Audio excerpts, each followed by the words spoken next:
경기도 시흥시 하면 시화공단, 반월공단이 제일 먼저 연상되는 곳이기도 한데요.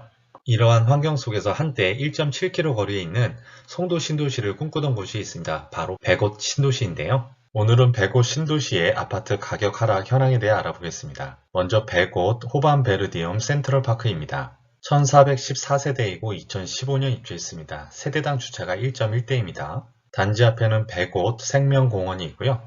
백옷 초중고가 있어서 학군이 괜찮습니다. 상권 이용도 좋고요. 2012년 34평을 2억 9천에 분양해서 2022년 최고 8억 9천만 원까지 상승했었으나 지난 8월 25층 매물이 6억에 거래되었습니다. 하락률은 33%입니다. 34평은 4베이인데 침실이 4개나 되고요. 욕실 2개입니다. 매물은 6억보다 낮은 5억 9천부터 있고 전세는 4억입니다. 입주민들은 지하철이 먼 것 빼고는 만족하며 지낸다고 합니다. 두 번째는 백옷 호반베르디움 2차 더 프라임입니다.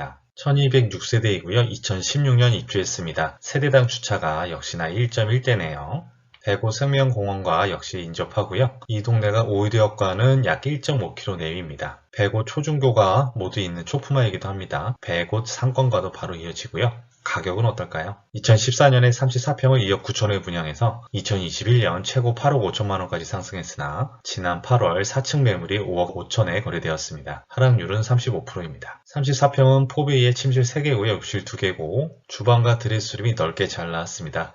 호반건설이 평면이 그래도 괜찮은 편입니다. 매물은 저층이 5억 2천부터 있고 전세는 3억 5천입니다. 입주민들은 이중주차에 어려움을 겪고 있습니다. 세 번째는 시흥 백옷 SK뷰입니다. 요즘 전국적으로 SK뷰 신규 분양이 거의 없는 듯 하죠. 1442세대이고 2015년 입주했습니다. 이 동네는 주차 대수가 거의 1.1대네요. 세대당. 이곳도 백옷 생명공원을 마주한 아파트입니다. 근린상권 가깝고요. 백옷 초중고 모두 이용 가능합니다. 34평을 2012년에 2억 8천에 분양해서 2021년 최고 9억 9천만 원까지 거래되었었습니다. 그러나 지난 7월 6억 4천에 거래되었습니다. 하락률은 35%입니다. 34평은 4베이 침실 3개, 욕실 2개입니다. 드레스룸은 작지만 현관 전실이 넓게 나와 있습니다. 매물은 6억부터 있고 전세는 4억 3천입니다. 입주민들은 서울 출퇴근과 대중교통에 아쉬워하고 있습니다. 아무래도 시흥 백옷에서 서울 출퇴근은 무리라고 봐야죠. 네 번째는 한라 비발디 캠퍼스 1차입니다. 2701세대 대단지고요. 2017년 입주했습니다. 여기도 세대당 주차가 1.1대밖에 안 되네요. 백옷에는 한라 비발디 캠퍼스가 총 3단지가 있는데요. 3차까지 나란히 입주가 되어 있습니다. 나중에 보시겠지만 가격 하락률도 거의 비슷합니다. 그리고 단지 앞에 보면 아직 횡한 곳이 있는데 아직 미개발 지역입니다. 그리고 여기는 서울대 시흥 캠퍼스 자리인데요. 아직 논란이 많죠. 그리고 오이도역은 3km 정도 거리입니다. 2014년에 35평을 3억 1천에 분양해서 2021년 최고 8억 5천만 원까지 거래되었으나 지난 8월 5억 원에 거래되었습니다. 하락률은 41%입니다.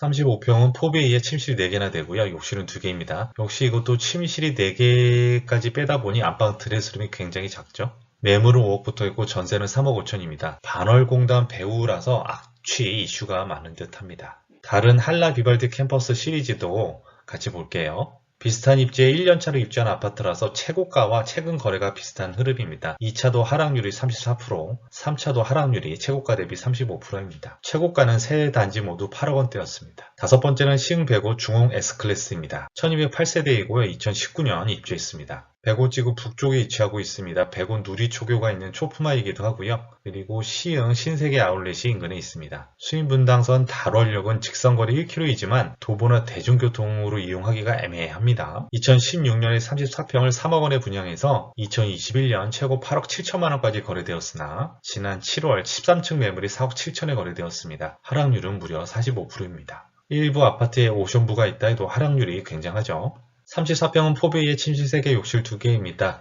여기 드레스룸이 넓게 잘 나왔고요. 매물은 4억 8천부터 있고 전세는 3억 2천입니다. 입주민들은 상권과 대중교통에 불만을 느끼고 있습니다. 백옷 신도시만 하락한 것일까요? 시흥시 구시가지도 같이 보겠습니다. 먼저 대하동에 위치한 시흥 센트럴 푸르지오입니다. 동네 사람들은 시센프라고 부르더라고요. 2003세대이고요. 2020년 입주한 신축입니다. 신천역 역세권 아파트입니다. 인근에 롯데마트도 있고요. 상업적 역세권이지만 아직 주변은 낙후되어 있습니다. 2016년에 31평을 3억 6천에 분양해서 2021년 최고 9억 4천만 원까지 거래되었으나 지난 7월 33층이 6억 5천에 거래되었습니다. 하락률은 30%입니다. 31평은 4베이에 침실 3개, 욕실 2개인데요.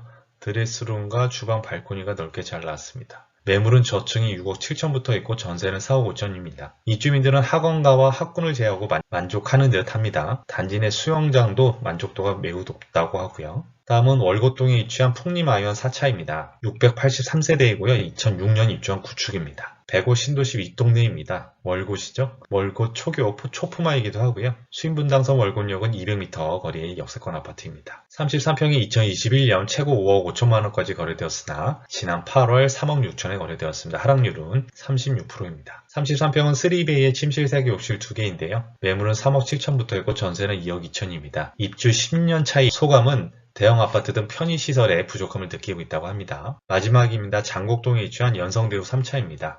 518세대이고 2000년 입주했습니다. 서해선 시흥시청역과 시흥시청과는 약 2.5km 내외고요. 그래도 길 하나 건너면 진말 초교와 장곡중학고가 있습니다. 그리고 이 동네 경광선 장곡역이 예정돼 있어서 주민들 기대가 크다고 합니다. 32평이 2022년 최고 6억 원까지 거래되었으나 지난 7월 3억 5천에 거래되었습니다. 하락률은 41%입니다. 32평은 투베이라서 인기가 낮다고 합니다. 침실 3개 욕실 2개인데요.